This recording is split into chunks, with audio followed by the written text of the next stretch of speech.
Coucou à tous, bonjour. Alors aujourd'hui, ça va être une recette qui va plaire beaucoup à mon chéri de portugais. C'est des pastéis de nata. Alors, les pastéis de nata, c'est un flan pâtissier sur une sur une pâte feuilletée. Donc il va nous falloir, pour faire la crème, un demi-litre de lait, que j'ai déjà mis dans la casserole. On va rajouter 40 g de maïzena, 180 g de sucre, 6 jaunes d'œufs, voilà, ça c'est pour la crème. Et ensuite il va nous falloir de la pâte feuilletée, si vous pouvez l'avoir directement en rectangle, ça vous simplifiera la tâche. On va mettre un petit peu de beurre sur cette pâte feuilletée donc, que j'ai travaillé en pommade. Voilà pour les ingrédients. Ces pastéis de nata, je vais les faire personnellement dans les moules 12 tartelettes.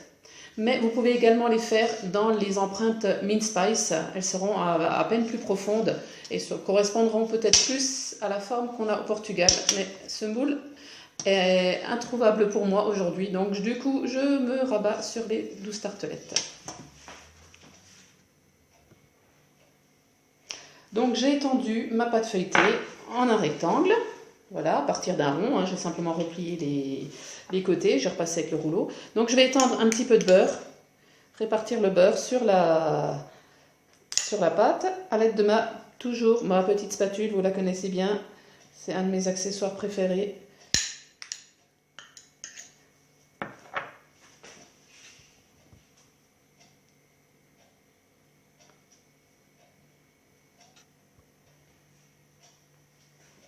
Voilà, donc là, on va terminer d'étaler le beurre. C'est une couche toute fine de beurre, c'est surtout pour que la pâte puisse coller, puisqu'on va simplement la rouler. Parce que le fond des pastéis de nata, on le voit quand on en achète au Portugal, c'est un tourbillon dans le fond. Donc là, on va recréer ce tourbillon en roulant la pâte feuilletée légèrement beurrée sur elle-même, en formant un escargot. Voilà, avec la pâte étendue sur la roule-pâte, bien entendu, on a un gros avantage, c'est que la pâte ne va pas coller. On va pouvoir tout simplement faire notre boudin. Voilà, je vais rouler un petit peu plus pour bien faire adhérer le tout. Et on va la réserver au réfrigérateur le temps de préparer la crème. Voilà, donc j'en ai fait un petit tourbillon, je vais poser ça sur une assiette, filmer, on va mettre ça au réfrigérateur.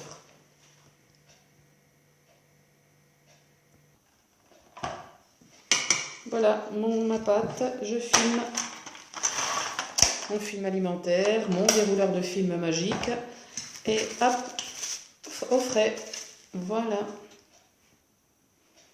Pour la crème, donc le lait dans la casserole, je vais y ajouter, à froid c'est beaucoup plus facile, la maïzena. Il n'y aura pas de grumeaux comme ça. Diluer la maïzena, rajouter le sucre.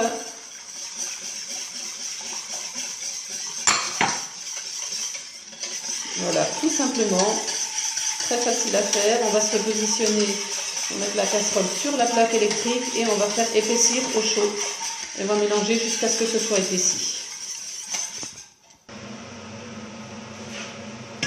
Voilà, donc la crème a été faite, donc sans les jaunes d'œufs, je rappelle, le lait, le sucre et la maïzena. Donc voilà, ma crème a épaissi. Je vais la verser dans le citron. Et on va la réserver une petite demi-heure à température ambiante pour qu'elle refroidisse un petit peu avant d'y intégrer les jaunes d'œufs.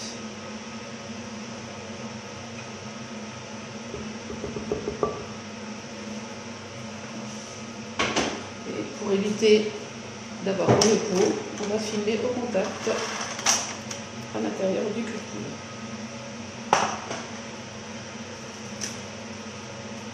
On va directement sur la crème au contact pour éviter d'avoir la petite pellicule pendant que la crème refroidit.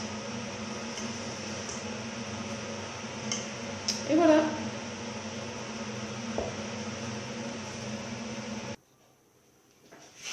Voilà, donc je vais découper des tronçons dans ma pâte d'environ 2 à 3 cm, tout dépend de l'épaisseur de votre rouleau.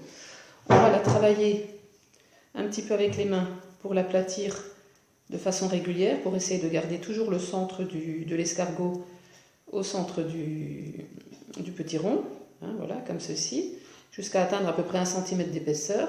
Et là, donc, on va la rouler. On va mettre à peine de farine pour éviter que ça colle sur le rouleau, et on va l'étendre à la dimension de l'empreinte, toujours en rond. Donc là, j'utilise mon rouleau à pâtisserie en inox. Voilà, j'ai enlevé les embouts pour plus de confort pour cette opération-là. Voilà, on va arriver au diamètre de la tartelette. Et on voit, hop, vous voyez peut-être pas trop bien sur la vidéo, mais on voit toujours on continue de voir le tour de la pâte avec le centre un petit peu en escargot. On va essayer de faire le plus rond possible.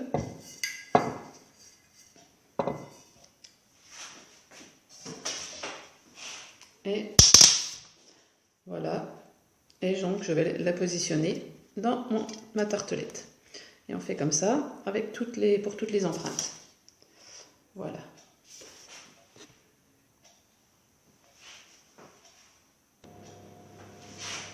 Voilà, ma crème est légèrement refroidie. Mes tartelettes sont foncées avec la pâte feuilletée, comme je vous l'ai montré. Donc je vais retirer le film.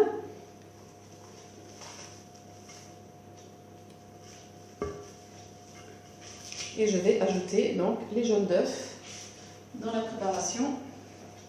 Donc du coup, les jaunes d'œufs ne cuiront qu'au four, ne cuisent pas au départ dans la crème, comme un classique flan pâtissier. Donc voilà, mes jaunes d'œufs, je les mélange à ma crème qui n'a bien entendu pas fait de peau sur le dessus. Elle est encore tiède, elle n'est pas entièrement refroidie. Les jaunes d'œufs vont être saisis et on va remplir les empreintes avec cette crème. Ce flan et au four. Donc vous avez vu mes jaunes d'œufs en attendant, comme ils sont restés une bonne demi-heure voire plus à l'air, je les ai mis sous vide pour pouvoir les conserver correctement et qu'ils ne commencent pas à croûter. Et donc là, je vais me servir de mon pichet. Le bec verseur, c'est également un des outils quasi indispensables de notre catalogue, avec le cul de poule et le fouet, pour pouvoir gérer le remplissage des tartelettes de toutes les petites quantités à partir de crème quand on a quelque chose de liquide. Je vais essayer de me mettre dans le champ de la caméra, voilà. Et donc je vais répartir ma crème dans les pastéis. Alors, on peut, si l'on veut, au moment de la préparation de la crème, donc quand on la fait épaissir, on peut ajouter un zeste d'orange ou des bâtons de cannelle pour parfumer. Ou, comme je suis en train de faire, laisser la crème nature et simplement à la sortie du four, parsemer dessus de la cannelle en poudre pour aromatiser. Alors, la cannelle sur le flan encore tiède, c'est un régal. C'est comme ça d'ailleurs qu'on nous les sert très souvent au Portugal. Alors je peux que vous conseiller d'aller dans le quartier de Belém, à Lisbonne, et d'aller déguster les vrais pastéis de nata, parce qu'il y a toujours une petite partie de recette secrète, un petit quelque chose, un goût différent par rapport à ce que ce qu'on essaye de copier à la maison. Mais c'est vraiment la pâtisserie traditionnelle du Portugal. Voilà. Les tartelettes sont remplies à eau 2 tiers à peu près et on va les passer au four, 200 degrés, 15 à 20 minutes. Voilà, après la sortie du four, démoulage. Donc toujours très facile avec FlexiPan. Ça colle pas, même si ça a débordé, ça ne collera pas, ça vous n'empêchera pas le démoulage. Et par-dessus la tartelette, un petit peu de cannelle fraîche. Voilà, bon appétit à vous tous.